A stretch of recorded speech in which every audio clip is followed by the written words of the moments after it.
മഹാരാഷ്ട്രയിലെ ഇലക്ഷന് ഒരു ദിവസം മുൻപ് കാശ് കൊടുത്ത് വോട്ട് വാങ്ങാൻ വേണ്ടി ബി.ജെ.പിയും സഖ്യകക്ഷികളും ഒരു മൊത്ത കച്ചവട കമ്പോളം തന്നെയാണ് മഹാരാഷ്ട്രയിൽ തുറന്നിരിക്കുന്നത്.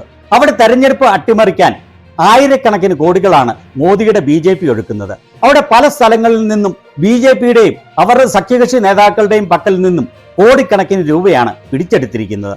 ഇപ്പോൾ പുറത്തു വന്നിരിക്കുന്ന 3 പുതിയ വാർത്തകളാണ് ശിവസേന ഷിൻഡെ വിഭാഗം നേതാവിന്റെ പക്കൽ നിന്നും 2 കോടി രൂപ പിടിച്ചെടുത്തതും, ബി.ജെ.പിയുടെ ദേശീയ ജനറൽ സെക്രട്ടറിയുടെ കയ്യിൽ നിന്നും 5 കോടി രൂപ പിടിച്ചെടുത്തതും, വോട്ടർമാർക്ക് പണം വീതം വെച്ച് നൽകിക്കൊണ്ടിരുന്ന ബി.ജെ.പിക്കാരെ പൊതുജനങ്ങൾ ആട്ടി ഓടിച്ചതും. മുതിർന്ന മാധ്യമപ്രവർത്തകനായ അശോക് വാങ്കഡെ മറ്റൊരു മുതിർന്ന മാധ്യമപ്രവർത്തകനായ ദീപക് ശർമ്മയുമായുള്ള അഭിമുഖത്തിൽ പറഞ്ഞത് ഗുജറാത്തിലെ ഒരു വലിയ വ്യവസായി 3400 കോടി രൂപയാണ് ബി.ജെ.പിക്ക് വേണ്ടി മഹാരാഷ്ട്ര ഇലക്ഷൻ അട്ടിമറിക്കുന്നതിന് വേണ്ടി കണ്ടെയ്നറുകളിൽ മഹാരാഷ്ട്രയിലേക്ക് അയച്ചിരിക്കുന്നത് എന്ന് അദ്ദേഹം പറയുന്നത് കേട്ടുകൊള്ളൂ. ഗുജറാത്ത് से मेरे कुछ अधिकारी मित्रों ने मुझे बताया कि 3400 करोड़ रुपए कंटेनर से महाराष्ट्र में लोड हुए हैं और वो एक उद्योगपति ने दिया, उसका मुंबई में बहुत ज्यादा है. ഗുജറാത്തിൽ നിന്നുള്ള തന്റെ സുഹൃത്തുക്കളായ ഉദ്യോഗസ്ഥരിൽ നിന്നും കിട്ടിയ വിവരമനുസരിച്ച് ഗുജറാത്തിലെ ഒരു വലിയ വ്യവസായി 3400 കോടി രൂപയാണ് കണ്ടെയ്നറുകളിൽ മഹാരാഷ്ട്രയിലേക്ക് ഇറക്കിയിരിക്കുന്നത്. ഇത് കേട്ട് ദീപക് ശർമ്മ പറഞ്ഞത്, ओहो ओहो ओहो ओहो बाप रे बाप, कल्पनीय अकल्पनीय दौलत, अकल्पनीय धन जिसकी आप कल्पना नहीं कर सकते. और इसीलिए दोस्तों हमने पहले भी वीडियो बनाया था इसी पर. ചിന്തിക്കാനാവാത്ത അത്രയും പണം, എന്റെ ദൈവമേ. ഇതിന് അശോക് വാങ്കഡെ പറഞ്ഞത്, दीपक जी अकल्पनीय नहीं है, आप मुझे धारावी दे दीजिए, उतना पैसा मैं दे दूंगा आपको. समझ गया. ഇത് ചിന്തിക്കാനാവാത്ത പണമല്ല, നിങ്ങൾ എനിക്ക് ധാരാവി തരൂ, ഞാൻ നിങ്ങൾക്ക് ഇത്രയും പണം തരാം. 1 ലക്ഷം കോടി രൂപയിലധികം വിലയുള്ള ധാരാവി ഫ്രീ ആയി ലഭിക്കുമ്പോൾ അതിന് പ്രത്യുപകാരമായി മഹാരാഷ്ട്ര ഭരണം ബി.ജെ.പിക്ക് വാങ്ങിക്കൊടുക്കുന്നതിന് വേണ്ടി 3400 കോടി രൂപ കൊടുക്കുക എന്നുള്ളത് ഒരു വലിയ തുകയല്ല എന്നുള്ളത്. ഇത് എത്ര വലിയ തുകയാണ് എന്ന് അറിയണമെങ്കിൽ 288 മണ്ഡലങ്ങളിൽ തുല്യമായി വീതിക്കുമ്പോൾ ഓരോ മണ്ഡലങ്ങളിലും വിതരണം ചെയ്യാൻ 12 കോടി രൂപ വീതമാണ് ഇറക്കിയിരിക്കുന്നത്. और एक वोट 10-10 हजार रुपए में खरीद रहा है. गुजरात का एक बिजनेसमैन है जिसके पास अरबों में पैसे हैं. उसने मुंबई दांव पे 34 करोड़ रुपए गुजरात से महाराष्ट्र भेजा है कंटेनर में भर के. കാശ് കൊടുത്താൽ മറിയുന്ന ഓരോ വോട്ടർക്കും 10,000 രൂപ വെച്ച് കൊടുക്കാൻ വേണ്ട അത്രയും പണമാണത്രേ മഹാരാഷ്ട്രയിൽ ഇറക്കിയിരിക്കുന്നത്. ഈ പൈസ ഇറക്കിയത് ആരാണെന്ന് നിങ്ങൾക്ക് മനസ്സിലായി കാണുമല്ലോ അല്ലേ? ഇന്ത്യയിലെ ഏറ്റവും വലിയ പണക്കാരനായ മോദി ഭരണത്തിന് കീഴിൽ തന്റെ സമ്പത്ത് 40,000% വർദ്ധിപ്പിച്ച ഗുജറാത്തിൽ നിന്നുള്ള വ്യവസായി. ഇന്ത്യ ടുഡേയുടെ രാജ്ദീപ് സർദേശായി തന്റെ വീക്ക്ലി ബ്ലോഗിൽ പറഞ്ഞത് മഹാരാഷ്ട്രയിലെ ഇലക്ഷനിൽ ചിന്തിക്കാനാവാത്ത വിധം പണമാണ് ചെലവഴിച്ചു കൊണ്ടിരിക്കുന്നത് എന്നാണ്. മഹാരാഷ്ട്ര മൊത്തം ഇലക്ഷൻ കവർ ചെയ്യുന്നതിന് വേണ്ടി സഞ്ചരിച്ചതിൽ നിന്നാണ് അദ്ദേഹം ഇത് കണ്ടെത്തിയത്. അതുപോലെ അദ്ദേഹം പറഞ്ഞത് 2014 ചില്ലി കാശ് പോലും ഇല്ലായിരുന്ന ഒരു വ്യക്തി MLA ആയി കഴിഞ്ഞപ്പോൾ 10 വർഷം കൊണ്ട് ആ ചുറ്റുപാടുമുള്ള മൊത്തം ഭൂമിയും സമ്പത്തും അദ്ദേഹത്തിന്റെ കൈക്കലാക്കുകയും അവിടുത്തെ ഏറ്റവും വലിയ പണക്കാരിൽ ഒരാളായി തീരുകയും ചെയ്തു എന്നാണ്. മഹാരാഷ്ട്രയിലെ ഭരണകക്ഷി MLA-മാരുടെ സമ്പത്തിൽ 10, 100, 1000 ഇരട്ടി വർധനമാണത്രേ കഴിഞ്ഞ 10 വർഷം കൊണ്ട് ഉണ്ടായിരിക്കുന്നത്. ഇപ്പോഴിതാ പുറത്തു വന്നിരിക്കുന്ന 3 കാര്യങ്ങൾ. ഒന്ന്, ഏക്നാഥ് ഷിൻഡെയുടെ ശിവസേന നേതാവ് ജയൻ സാത്തയുടെ പക്കൽ നിന്നും നാസിക് ഹോട്ടലിൽ വെച്ച് 2 കോടി രൂപ കയ്യോടെ ഇലക്ഷൻ കമ്മീഷൻ പിടിച്ചെടുത്തു. വോട്ടർമാർക്ക് വിതരണം ചെയ്യാൻ വേണ്ടി കൊണ്ടുവന്ന 2 കോടി രൂപയാണ് ഇങ്ങനെ പിടിച്ചെടുത്തത്. അതിന്റെ ദൃശ്യങ്ങളാണ് ഇത്.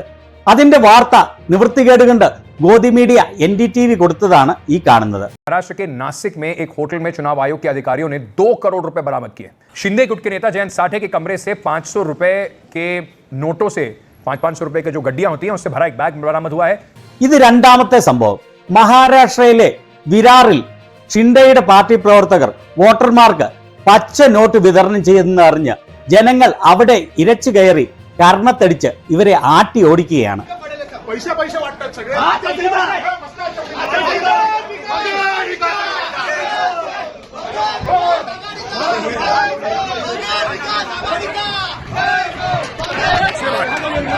നിങ്ങൾ ആൾക്കാർക്ക് വേണ്ടി വോട്ടിനു വേണ്ടി പണം കൊടുക്കുന്നു എന്ന് പറഞ്ഞുകൊണ്ട് അശോക് വാങ്കഡെ പറഞ്ഞതുപോലെ മഹാരാഷ്ട്രയിലെ ഓരോ വോട്ടർക്കും 10,000 വെച്ച് കൊടുക്കാനുള്ള പണമാണ് വൻ വ്യവസായി ബി.ജെ.പിക്ക് വേണ്ടി ഇവിടെ ഇറക്കിയിരിക്കുന്നത് എന്ന് തെളിയിക്കുന്ന മറ്റൊരു സംഭവം.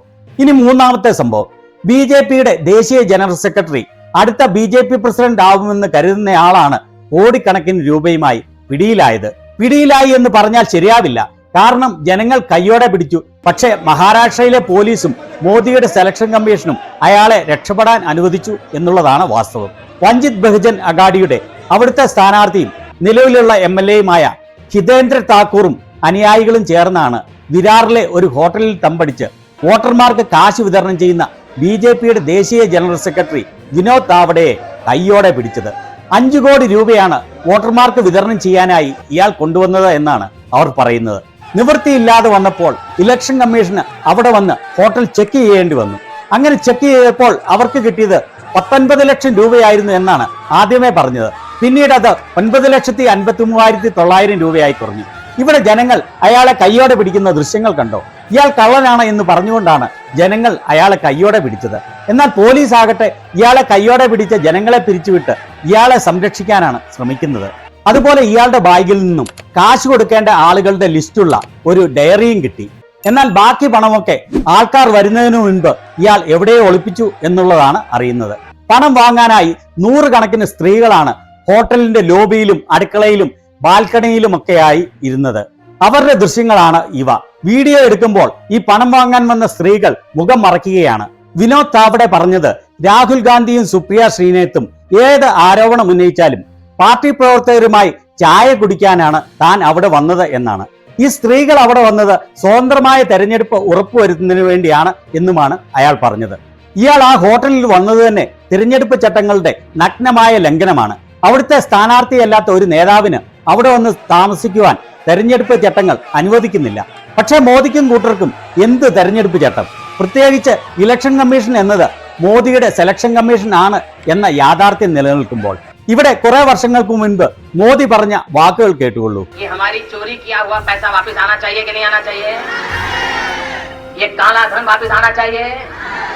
ये चोर लुटेरों से एक रुपया वापस लेना चाहिए। इस रुपयों पर जनता का अधिकार है कि नहीं है? ये रुपया जनता के काम आना चाहिए। നിങ്ങളുടെ കട്ടെടുത്ത പണം തിരിച്ചു കൊണ്ടുവരേണ്ടേ? കള്ളപ്പണം തിരിച്ചു കൊണ്ടുവരണ്ടേ? ഈ കള്ളന്മാരിൽ നിന്നും കൊള്ളക്കാരിൽ നിന്നും ഓരോ രൂപയും തിരിച്ചെടുക്കേണ്ടേ? ഈ രൂപയ്ക്ക് ജനങ്ങൾക്കല്ലേ അധികാരം? ഈ പണം ജനങ്ങളുടെ പോക്കറ്റിൽ നിക്ഷേപിക്കേണ്ടേ? തീർച്ചയായും വേണം മോദി.